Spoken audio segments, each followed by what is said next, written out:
मुझे पता है कि कुछ लोग ना अपशब्द के हकदार हैं।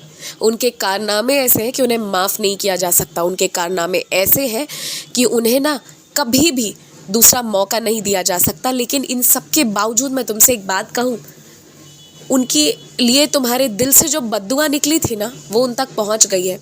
उस बद्दुआ को अब कोई रोक नहीं सकता, कोई भी नहीं रोक सकता। पर अब तुम अपने मुंह से अपशब्द मत कहो, ये मैं तुमसे कहूँगा। क्योंकि जो अपशब्द तुम अपने मुंह से बोलोगे वो फिर लौट कर तुम्हारे पास आएगा। वो मत कहो मुंह से। जो दिल से बद्दुआ निकली थी ना, वो उन तक पहुँच गई है। मैं तुम्हें ना बस इतना ही बताना चाहता हूँ कि जब कोई किसी के साथ बहुत करे ना गलत, कोई किसी को इतना चाहे, इतना प्रेम करे और उसके बदले में कोई इस कदर धोखा दे, तो उस व्यक्ति को मैं माफ़ नहीं करता। और ये बात मैंने तुमसे कई बार पहले कही है। मुझे पता है पिछले 9-10 सालों में तुमने जो चीज़ें देखी है, तुम्हारा थोड़ा सा विश्वास डगमगाने लगा है कि पता नहीं न्याय होता है कि नहीं।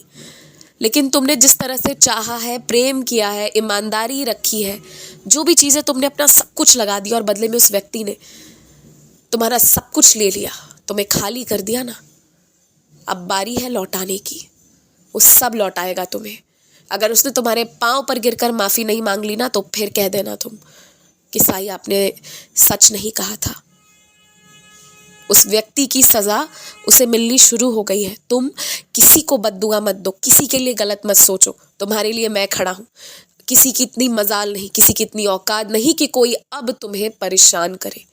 तुम्हारे कुछ कर्म रहे होंगे, इसलिए ऐसा हुआ था पहले, पर अब वैसा नहीं होगा।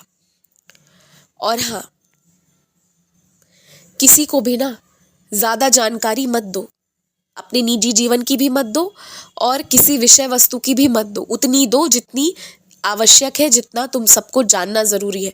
जो तुम अलग से विशेष कुछ चीज़ों को जान रहे हो, उसकी जानकारी देने की कोई आवश्यकता नहीं है, कोई ज़रूरत नहीं है। क्योंकि वो करने से, वैसा करने से ना कुछ लोगों को तुम पर अंदर से गुस्सा आना शुरू होगा, तुमसे बदले की भावना होनी शुरू होगी, जो फिर तुम्हारे लिए ठीक नहीं रहेगा। इसलिए उतना ही बताओ जितना आवश्यक है, उसके बाद नहीं। और सुनो, अगर कोई चीज़ भारी लग रही है, कोई चीज़ समझ नहीं आ रही है, खासकर विद्यार्थियों को, तो अपनी पुस्तिका जो है ना, वो पहले मेरे समक्ष लेकर आओ और उस पुस्तिका को मेरे चरणों पर रखो। उस पुस्तिका में इतना आशीर्वाद रहेगा कि तुम उसे समझ पाओगे। और अगर तुम्हारा दिमाग फिर भी काम नहीं कर रहा है ना, तो मेरे आगे बैठकर जैसे सच्चरित्र पढ़ते हो उस तरह अपनी पुस्तिका खोलकर पढ़ना शुरू करो। सब पूरा हो जाएगा और बहुत अच्छे से होगा मेरे आशीर्वाद से। हार मत मानना, अंत घड़ी तक प्रयास करते रहना, सब होगा और अच्छे से होगा। आयुष्मान भव, संपत्तिवान भव, तेजस्वी भव। तुम्हारी बहुत लंबी आयु होगी। तुम्हारी जिससे शादी होगी उसकी भी लंबी आयु होगी। तुम्हारे पूरे परिवार की लंबी आयु होगी। जिसने जो लिखा था, बोला था, कुछ तुम्हें डराया था, वो उसकी बात थी, भूल जाओ उसे।